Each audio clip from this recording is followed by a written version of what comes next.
same outfit, but it's a different book. That's right, I finally finished the last book on my 10 before the end, just a week before the year is finally over, and I need to gush, but also talk about it. Gush about finishing my reading goals, and also talk about some of the things that are more questionable and had me side-eyeing Barbra Streisand. First up, you know I love a good or bad celebrity read, and I'm gonna say that at over 900 pages, yes, at times it was pretentious, but the quality is there, and this is probably on the higher end of what you're going to get when it comes to celebrity memoirs. She has done the research, and yeah, it's about her life, but she has lived a full one and has the archives to back it up. She will name drop like crazy. It is clear that there is some self analysis, but like anybody out there, there's also going to be blind spots when it comes to her personality. And so she kind of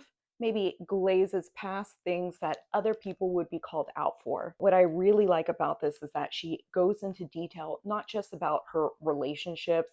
You also learn everything about her opinions. I really love when she complains about how she didn't get that Matisse and she's still regretting the many times it slipped out of her hands during auction. Unrelatable wealth. It's one of my favorite things to read about. Not only was she a pioneer in her industry, she was a pioneer when it comes to public policy and feminist ideals. So definitely expect entire chapters around her political maneuverings, both questionable and extremely questionable, and the many organizations she supported throughout the years. I definitely support a lot of the political and feminist actions that she points out. But when she starts talking about Israel and a lot of the support she throws that way when it comes to the government, it was definitely giving me the ick more so than all the ostentatious wealth and bragging. Luckily for her, I'm a huge Yentl fan, and there was 2 entire chapters dedicated to the movie, so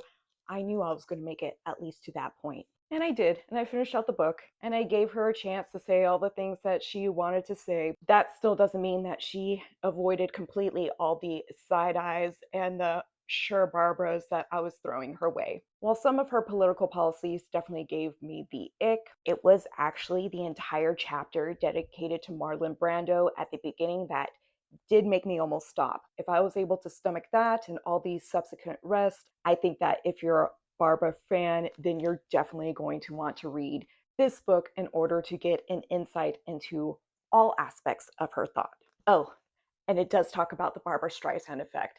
And after listening to her side of it, I do think that it's probably somewhere in the middle, but damn, what a life.